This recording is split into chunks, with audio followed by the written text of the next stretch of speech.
From Studio 3 at Buzz TV, it's The Horse's Mouth with Tom McManus.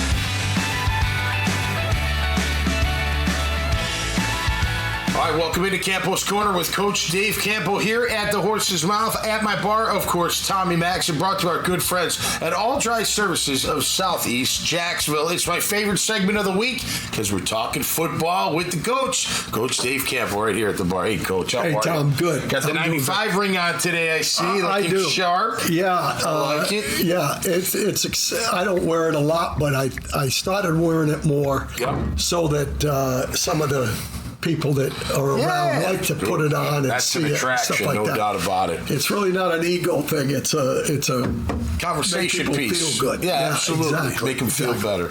All right, so we're in the dog days with some, right? I mean, as fans, but also as players and coaches, because you're not at the building. Right. Well, you might be at the building, but the players are off. There's no organized activity.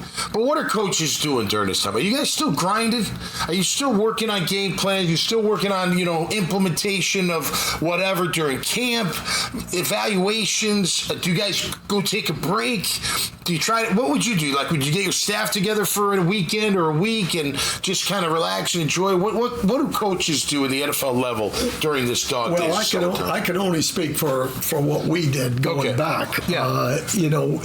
I always felt, even as a head coach, I felt, you're working basically 11 months of the year. Right.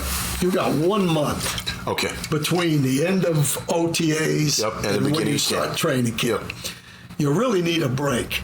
Okay. So we used to get a month off. Okay. Yep. But not when we first got there. And the reason I bring that up is I talked to Anthony Campanile the other day, the defensive coordinator from Jacksonville. Yep. He's out 2 weeks. He's going somewhere. But the other 2 weeks, he's going to be in the office. Yep. And so really what it comes down to, you really need to take a break. Yep. But it never really leaves you. Correct. But, the family's important. For sure. And that's 1 month. Now, I always tried during the course of the year to spend as much time with the family as I could. Right. And, I wasn't one to go out and play golf if I had a day off or anything like that. I spent time with the family. Yep. But that time where you have a full month kind of to chill out, go somewhere if you want to go somewhere. I think it's important. So very much so. Now, a guy like when I was a head coach, I didn't take the full month. Okay. I mean, I was kind of thinking about what was going to go on in training camp, what we got accomplished in the OTAs, where we need to go forward, and so that really is.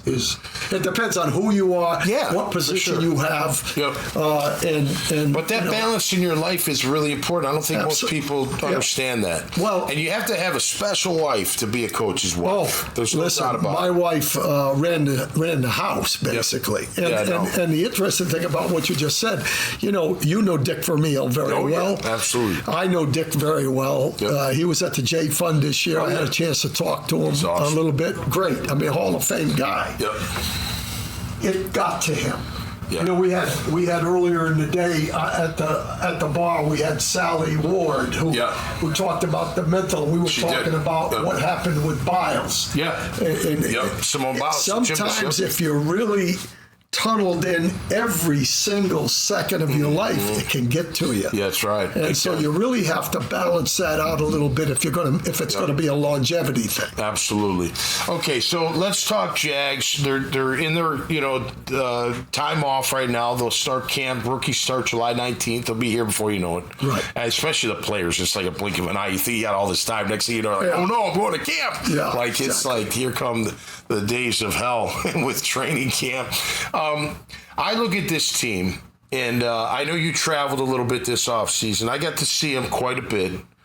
I didn't walk away from the last mini camp, which was the last practice. So I went to all the mini camps, practices. You were there too. Yes. OTAs and whatnot. Yeah, I didn't walk away like, okay, this team's a contender. Right. I didn't have that feeling. Now, I'm not saying they can't be one, but I didn't walk out of there going, okay, this team's going to be legit. Yeah. Now, my big reason for that is I'm not sure about the O-line yet. Right. And we're not going to know till they get in camp and pads and all that. Right. To me, though, Coach, the two biggest question marks or units that really have to step up, in my opinion, are O-line and safety. Right. Like, who are going to be my safeties? Right. Who are going to be my starters, and how are they going to play? I'm more comfortable with the corners than I am with the safeties at I'm this the point. same way. You are. Okay. I am the same way, but I think here's how I look at the safety. And first of all, before I even talk about that, let me just say this. When I look at this team, what I'm looking for is progress. Yeah. Because he's going to have the opportunity to build this program. Yep. And if he and Gladstone and Baselli, if they want to, what's going to happen next year is a floor up. Right. Okay. For sure. So when I look at this football team, the question is if what I saw of even the offensive line, I would say that they are better than they were last year. Now that doesn't mean that they're going to. Well, they had 4 wins last year, so they better be better. And that's than my that. point. Yeah, that's my point. Okay. If I look at the team, I say, okay, if they double their win total, good. I'm fine with it. I am too. They moved it up. Yeah, based on how you finish the year. Like if you drop the last 6, well, that'll be different. Then there's a question. But if you're up and down, you finish 8 and 9, it was a good year. Now, the safety position now is an interesting one because I think you have to have the biggest problem with the safety position, in my opinion, is communication. It's not athletic ability. No, right. It's communication, right? So now what you're looking at there is you got Murray, who's probably going to start. Yep. Because he's a communicator. He's been around. Yep. He's a veteran, right? Yep. At the other position, it's going to be a who takes it. I think Winger's going to start. And I think they're going to go in with Wingard being the guy, and they're hoping that Ransaw or Johnson or somebody steps up, Savage, whoever it is. Right. Somebody's got to take that other position. Yep. And to me, the one thing you have about Wingard and Murray is consistency. Veterans, You don't have great talents. Right. And sometimes consistency, when you're talking about communication, is more important than great talents. Right. And so to me, it's how many bad plays you avoid as opposed to how many good plays you make in a game. That makes a lot of sense. You stay away from the communication problems we've had. When you look at our defense. Right, of course. I mean, we couldn't play a bunch route for 3 years, and it's all communication. No, it is all communication. So that's how I look at it. So I'm looking at, I'd be ecstatic with 8 wins. You bring up the great talent, and we all want it across the board. Right. But we also, what you need is good enough talent to win. Correct. Right, Coach? Yes. So my safety, like I'll take Dewey Wingard. Right. Heady player, in the right spot. Is he going to wow you with size, speed, strength? No, he's not.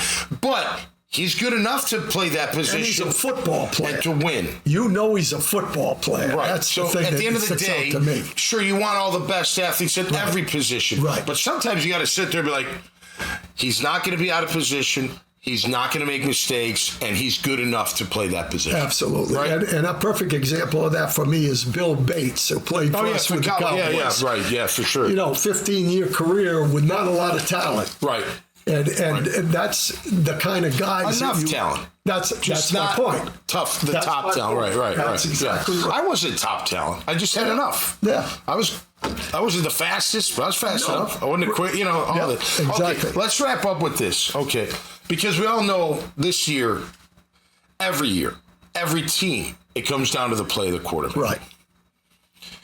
How do you feel about Trevor as a QB going to year 5, and what do you expect? Because, look, we've been through, you and I've talked on air and off, with Doug Peterson. Doug thought he could fix Trevor. Right. Didn't fix him. We've heard from Liam. We can fix him. They're working on it. What do you expect out of him, and how do you feel about him as a QB today?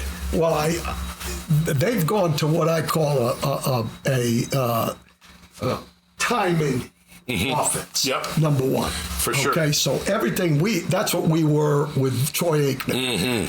So everybody has to be on the same page, right? Yep. Trevor is definitely smart enough to get on the same page with his receivers. Yep, agreed. When you're talking about what what the coaches are doing there this month, I guarantee you they've got to get the receivers and the quarterback have to be doing something during this month. Without a doubt. And especially new. And that's going to be the issue, in my opinion. My opinion is he's smart enough, but is he going to do it? And that's where I see the problem, because with a timing attack, the footwork is extremely important. No doubt. For the receiver and the quarterback. Yep. I'm going to run the route, and I'm going to take 8 steps, and here I come. Right. For the quarterback, I'm going to get a 5-step drop, and I'm going to be ready to throw in a 5-step drop. Right. That's it. Yep. So that's going to be, to me, is going to be the key, along with running the football. Yep. If they can run the football, that takes a little pressure off the quarterback. Yep. Are they going to be able to put that timing together with a guy like Travis Hunter, who might be playing 2 positions? Mm-hmm. So that's all we have to see where that is. Right. But I think Cohen has hit it on the head from the standpoint of footwork being one of the key situations. It came out early. Yeah. I mean, his assessment of Trevor early was all about footwork. He needs to do this in order to be timing correct. If you're Liam Cohen, not from a specific standpoint, but what's your message to Trevor? My message to Trevor is it's your time. Okay. It's your time. Yeah, it is his time. You need to listen. You got everything.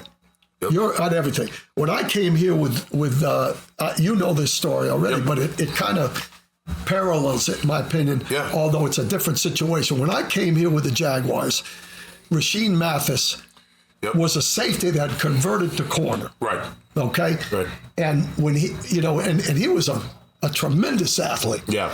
And when I came, I looked at all the film of the guys, and I looked at him and I said, this guy can be as good as he wants to be. So I brought him in and I said, I'm not going to talk about the good things you do. Yeah. I'm talking about the bad things. Yep. If you do what I ask you to do, and here it is on film. Yep. If you do that, I'll have you in the Pro Bowl in 2 years. Yeah. Well, he made it in 1 year because he bought in. Yeah. That's the key. Right. Cohen knows what that kid has to do. Oh, yeah. In order to get it done. Yep.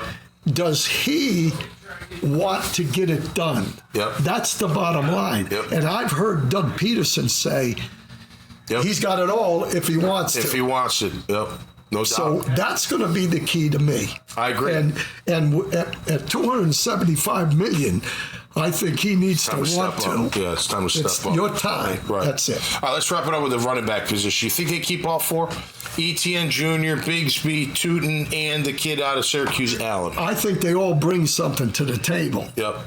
I'm hearing that Dallas is trying to get Etienne. Yeah, I wouldn't blame him. Here's my thought: if LaQuint Allen, I think he's a junior as well. Right. If he can play third down and pick up the blitz, you don't. I don't say you don't need Etienne. Right. But you don't need Etienne because you got Tank, you got Tootin, and then you throw in Allen as your third down back. Yeah, and I think obviously 2 of the guys are rookies, so There's that ball coach. Yeah, exactly. If Tootin hangs onto the ball and he does anything in protection, he'll be their guy for a number of years. But it's still, that's to be determined. Yep. Etienne, I think, is on the bubble just because it's a contract year. Yep. If they can move him for the right number, that might be the thing they do. They want speed. Although he's fast, but he's probably the slowest back that we have right now. And also, they've made it clear that a young guy is going to have an opportunity. And that's why I think Ransaw has an opportunity to win that other safety position because they really they're going to want these young guys to get as much experience as they can, because I think they're building. No doubt. It's not just about this year. No, it's next year and the year after. Right. That's the key. For sure. Absolutely. All right, Coach. It was a pleasure, man. Hey, listen, I always enjoy it. We got a few more weeks till they start up again, and we'll be right there at every camp. You know I value your opinion, Same, so man. I like it. So anyway, that's great. Good, man. Well, thanks so much for being here, and we'll see you next time on The Horse's Mouth, each and every week with Coach Campo talking Jags from the bar at Tommy Max. Until next time, stay safe, be cool, go Jags. We'll see you right here on The Horse's Mouth. Cheers. My name is Todd Marshall, and I own All Dry Services of Southeast Jacksonville. We serve all of Northeast Florida. Every day our business is doing the more mundane, but yet sometimes catastrophic issues. These can be plumbing leaks, they can be sewage backups. A bathtub overflows, somebody leaves the sink running. So we have a 24/7 response. If you call us, you're going to get a live person, and you try to get out there as quick as possible so that we can minimize the damage.